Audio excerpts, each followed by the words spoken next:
Radhe Radhe. Last এপিসোডে আমরা সংসারের আসল রূপ নিয়ে আলোচনা শুরু করেছিলাম। আজকে ওই আলোচনাটাকে আরেকটু এগিয়ে নিয়ে যাব। তো আমরা লাস্ট দিন জানতে পারলাম যে সংসারে যা সুখ আমরা পাই সেই সুখটা কিন্তু ক্রমশ কমতে থাকে। এবার আরেকটা জিনিসও বিচার করবার মতো, যে যদি আমরা যে সংসারে সুখ, যে জিনিসে আমরা ভাবি যে সংসারে সুখ আছে, সেটা প্রাপ্ত করবার পরে কিন্তু আর তাতে সুখ আমরা পাই না। যেরকম ধরুন একটা মেয়ে, ওর খুব ইচ্ছে যে ওর একটা পুত্র সন্তান হোক, ঠিক?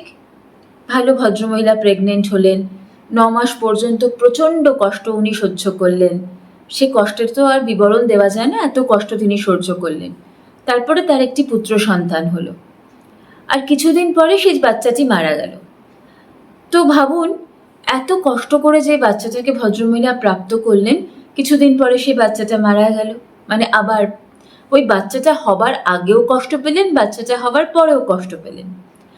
আচ্ছা, এরকম একটা সিনারিও হতে পারে যে বাচ্চাটা মারা গেল না, বাচ্চাটা বেশ সুস্থ শরীরে বড় হচ্ছে, কিন্তু ওই মায়ের কথা ভাবুন, বাচ্চাটা জন্মানোর আগেও তাকে অত কষ্ট করতে হয়েছে, বাচ্চাটা জন্মাবার পরেও সেই বাচ্চাটা সংরক্ষণে, মানে বাচ্চাটা দেখভাল করতে মায়ের যে কত কষ্ট হয়, সে তো যারা মা তারাই বোঝেন। শুধু তাই নয়, সবসময় একটা চিন্তা যে আমার বাচ্চা যেন আমার থেকে দূরে না হয়ে যায়, তাই না? সেটা তো বাচ্চা বুড়ো হয়ে গেলেও মায়ের এই চিন্তা থাকে। অর্থাৎ আমরা যে ভাবি, মানে ওই যে ভদ্রমহিলা ভেবেছিলেন যে পুত্র সন্তানে সুখ, কিন্তু পুত্র সন্তান পাওয়ার পরেও তিনি ওই সুখ পেলেন না। অর্থাৎ আমরা এটা পারসিভ করি, আমাদের মনে এটা মনে হয় যে এই জিনিসটা পেলে আমাদের সুখ পাবো, কিন্তু ওই যে সেই জিনিসটা প্রাপ্ত করবার জন্য, তার জন্য আমাদের কষ্ট করতে হয়, প্রাপ্ত করবার পরেও কষ্ট করতে হয়। অর্থাৎ ওই যে আমরা ভেবেছিলাম এই জিনিসটাতে সুখ, সেটাতে আসলে কোনো সুখ নেই। যেমন ধরুন, কোনো বাড়িতে, প্রতিবেশীর বাড়িতে যখন নতুন বউ আসে, সবাই ভিড় করে যায় নতুন বউকে দেখতে, তাই না? কিন্তু 1 বছর পরে সেই যে কাউকে জিজ্ঞেস করুন, না রে তোমার প্রতিবেশীর বউ কেমন আছে, তো তিনি বলবেন যে আরে আমি তো জানি না কেমন আছে, আজকাল তো আমি যাই না, ওর বউটা যেন কিরকম, গেলে 1 কাপ চাও খাওয়ায় না। তো দেখুন, প্রথম দিন তো ওই বউকে দেখবার জন্য কত আমাদের সবার ইন্টারেস্ট ছিল, কিন্তু 6 মাস 1 বছর পর আর তার বাড়িতে যাওয়ারই ইচ্ছা করে না। অর্থাৎ মানে সময়ের সাথে যখন ওই যে নতুন বউয়ের সমস্ত দোষ আমরা জানতে পেরে গেলাম, তখন আর আমাদের ওই নতুন বউ দেখে কোনো সুখ নেই।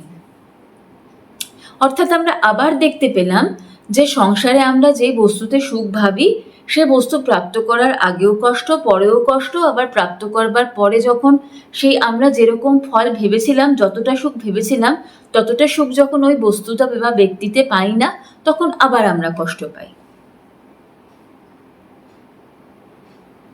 অর্থাৎ সংসারী সমস্ত সুখ খুব অল্প সময়ের জন্য। এবার আমরা আরেকটু আগিয়ে ভাবি। আমাদের আবার একটা মনের ধারণা হয় যে আচ্ছা, আমার কাছে যেটা নেই সেই জিনিসটা পেলে বোধহয় আমি সুখী হতাম। যেমন ধরুন, আমাদের একজনের বাড়ির কাছে খুব বড় একটা মার্সিডিজ গাড়ি লাগানো রয়েছে। তো একটা গরিব বাচ্চা, ওই বাচ্চা ছেলেটা মার্সিডিজ গাড়ির জানলা দিয়ে ভেতরটা দেখে মনে মনে ভাবলো, বাবা, এই গাড়িতে যদি একবার 1 মুহূর্তও বসতে পারি, আমার জীবনটা ধন্য হয়ে যাবে।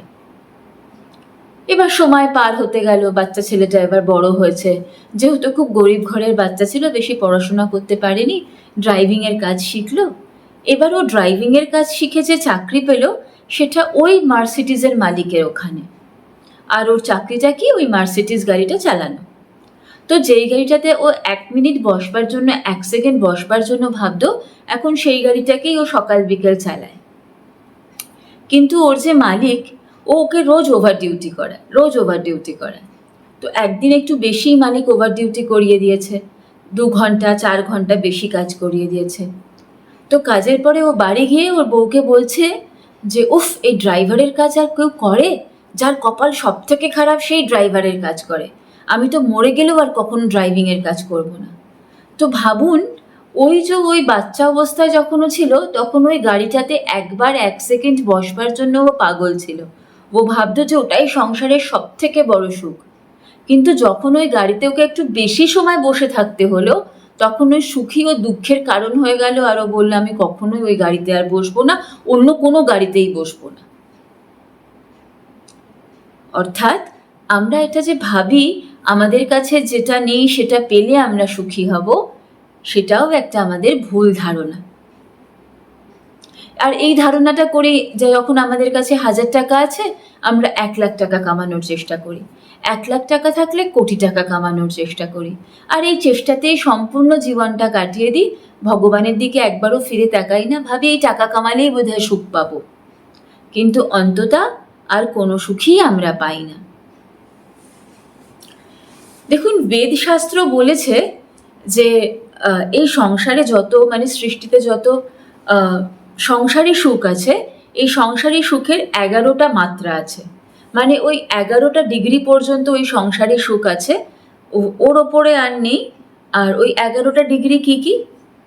যদি আমরা মনে করি একজন রাজা, যে এই সমস্ত পৃথিবীটা যার সাম্রাজ্য, আর সেই রাজা একজন যুবক, সুন্দর যুবক, স্বাস্থ্যবান যুবক, আর তার প্রজা তার খুব অনুগত, প্রজা তার সমস্ত কথা মানে, তো এইরকম যদি কোনো রাজা হয় কখনো সংসারে, তো সে সব থেকে সুখী, এই পৃথিবীর সব থেকে সুখী সে হবে।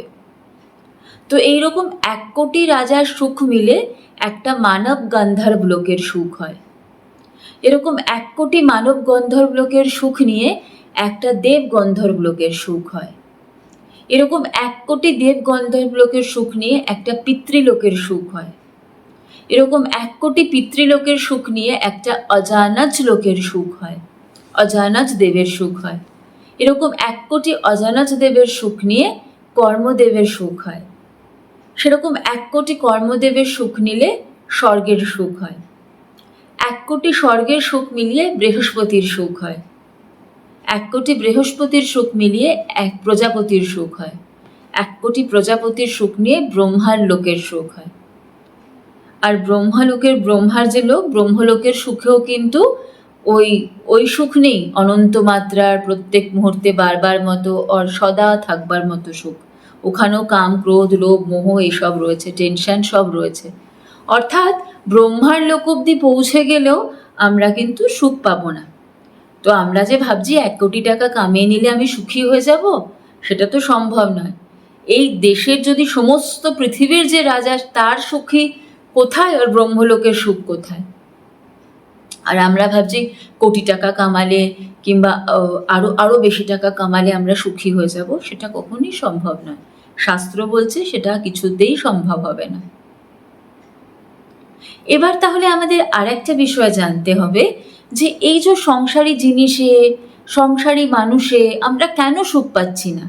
আমরা যে ভাবি যে সংসারী মানুষের ওপর আমাদের সুখ পাবো, সংসারী জিনিসে সুখ পাবো, এর পেছনে তো কোনো বিজ্ঞান নিশ্চয়ই আছে। এতক্ষণ তো আমরা এটা বুঝতে পারলাম সংসারী জিনিস, সংসারী মানুষে কোনো সুখ নেই। আমরা যতটা স্বার্থ যে মানুষের প্রতি রাখি, তার উপস্থিতিতে ততটা সুখ পাই, তার অনুপস্থিতিতে ততটা দুঃখ পাই। আর সংসারী বস্তু, সে তো তার সুখ তো একদম সময়ের সাথে সাথে শেষ হয়ে যায়। এবার এর একটা তো কোনো সায়েন্স হবে না যে কেন এরকম হচ্ছে। নেক্সট ভিডিওতে আমরা জানবো এই যে আমাদের এই সংসারে আমরা দুঃখ পাই, এর পেছনের সায়েন্সটা কি, এর পেছনের লজিকটা কি। নেক্সট এপিসোডে এটা আমরা ডিসকাস করব। আজকের ভিডিও এখানেই শেষ করছি। আপনাদের কোনো সাজেশন থাকলে, আপনাদের কোনো অনুরোধ থাকলে, আপনাদের কোনো জিজ্ঞাসা থাকলে কমেন্ট বক্সে লিখে আমাদের জানাবেন, আমরা খুব খুশি হব। রাধে রাধে।